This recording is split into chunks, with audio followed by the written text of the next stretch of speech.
हिंदी पढ़ने वाले सभी छात्रों का एक बार फिर मैं आर्यश यादव अपने हिंदी कविता चैनल में स्वागत करता हूं। प्रिय छात्रों, आज हम आपको गोस्वामी तुलसीदास द्वारा रचित रामचरितमानस के बालकांड के धनुष भंग का वर्णन करने जा रहे हैं। आप उसे ध्यान पूर्वक देखें और सुनें। राम बिलो के लोग सब चित्र लिखे से देखी, चित इसी कृपा तन जानी विकल विशेषी। अर्थ रूप में आप ध्यान दीजिए। राम बिलो के लोग सब चित लिखे से देखे। गोस्वामी तुलसीदास जी लिखते हैं कि मर्यादा पुरुषोत्तम भगवान रामचंद्र जी ने सीता के स्वयंवर में आए हुए समस्त राजाओं की तरफ जब देखा तो स्वयंवर में बैठे हुए समस्त राजागण उन्हें चित्र में छपे हुए पुतले की भांति दिखाई दिए। और चित ऐसी कृपा तन जानी विकल विशेषी। जब अनुकंपा के सागर मर्यादा पुरुषोत्तम भगवान रामचंद्र जी ने माता सीता की तरफ देखा तो सीता जी उन्हें विशेष रूप से व्याकुल अवस्था में दिखाई दी। देखी विपुल विकल वैदेही, निमिष विहात कल्प समते ही। देखी विपुल विकल वैदेही। मर्यादा पुरुषोत्तम रामचंद्र जी सीता की तरफ देखा तो विशेष रूप से उन्हें व्याकुल अवस्था में दिखाई दी। निमिष विहात कल्प समते ही। उनका उस समय एक एक क्षण का समय, निमिष का अर्थ है क्षण भर के समय के लिए निमिष शब्द कहा जाता है। एक एक क्षण का समय एक एक कल्प के समान व्यतीत हो रहा था। त्रिसित बार बिन जो तनु त्यागा, मुए करई का सुधा तड़ागा।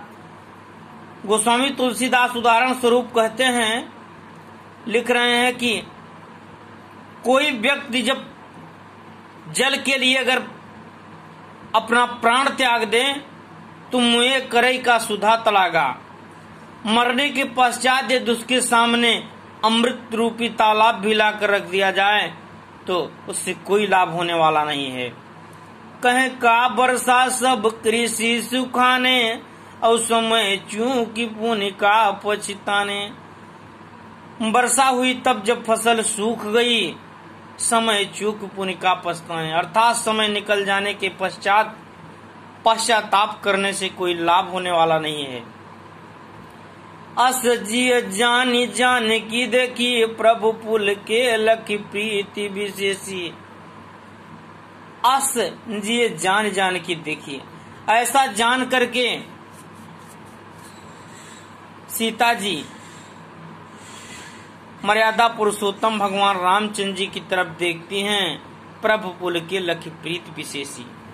तब भगवान रामचंद्र जी ने अपने प्रति विशेष प्रेम देखकर, सीता के विशेष प्रेम को देखकर उनका शरीर पुलकायमान हो गया, अर्थात पुलकित हो उठा।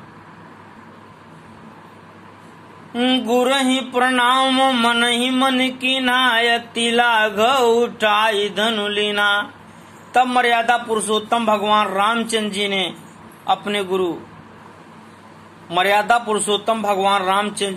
अपने गुरु विश्वामित्र को मन ही मन प्रणाम करते हैं। अति लाघव उठाई धनुलीना।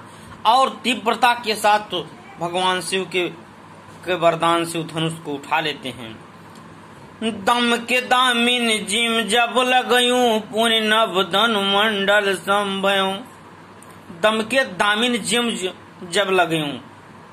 जब भगवान श्री रामचंद्र जी शिव धनुष को उठाते हैं तो शिव धनुष आकाश में चमकने वाली बिजली के समान दमक उठती है। अपुनि धम नभ धनु मंडल संभयो।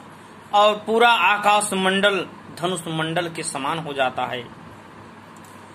लेत चढ़ावत खेचत गाढ़े, काहू न लखा देख सब ठाढ़े।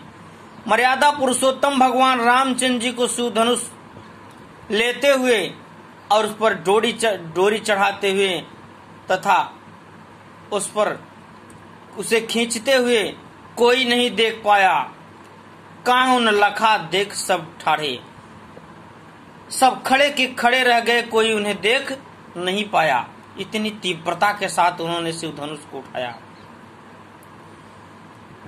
तेहि क्षण राम मध्य धनु तोरा, भरे भुवन धुनि घोर कठोरा। उसी समय मर्यादा पुरुषोत्तम भगवान रामचंद्र जी ने शिव धनुष को बीच से ही तोड़ देते हैं। भरे भुवन धुनि घोर कठोरा, और संपूर्ण पृथ्वी पर धनुष की कठोर आवाज सुनाई पड़ती है। अब आप छंद रूप में ध्यान दीजिए। भरे भुवन घोर कठोर, रव रवि बाज तज मार्ग चले। शिव धनुष की कठोर आवाज संपूर्ण पृथ्वी पर ऐसे फैल उठी कि उसकी आवाज को सुनकर सूर्य के रथ में बंधे हुए घोड़े भी भड़क गए। वे भी अपना मार्ग बदलकर चलने लगे। चिगरई दिग्गज डोल, मैं यही कोल कुलूम कल मले। हाथियां चिघाड़ने लगी और दिशाएं डोलने लगी तथा पृथ्वी को धारण करने वाले शेषनाग और कच्छप सब खिलखिला उठे। सूर्य असुर मुनि कर कान दीने, सकल विकल विचारई। सभी देवता असुर तथा मुनिगण अपने कानों को बद्ध कर लेते हैं और सभी व्याकुल होकर के विचार करने लगते हैं। को दंड खंडे राम तुलसी जयति वचन उच्चारई।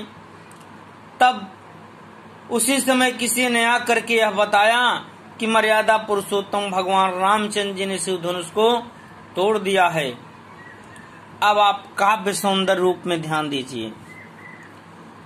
भाषा अवधि, प्रबंध और सूक्ति परक शैली, माधुर्य गुण, श्रृंगार और अद्भुत रस, दोहा और चौपाई छंद, अभिधा तथा लक्षणा शब्द शक्ति, और संपूर्ण दोहा तथा चौपाई में अनुप्रास, उपमा तथा दृष्टांत अलंकार की पुनरावृत्ति हुई है। प्रिय छात्रों, अच्छे ज्ञान के लिए आप हमारे चैनल को लाइक, हमारे वीडियो को लाइक करें, शेयर करें, सब्सक्राइब करें और अन्य वीडियो को प्राप्त करने के लिए हमारे चैनल के बेल आइकन को प्रेस करें। धन्यवाद।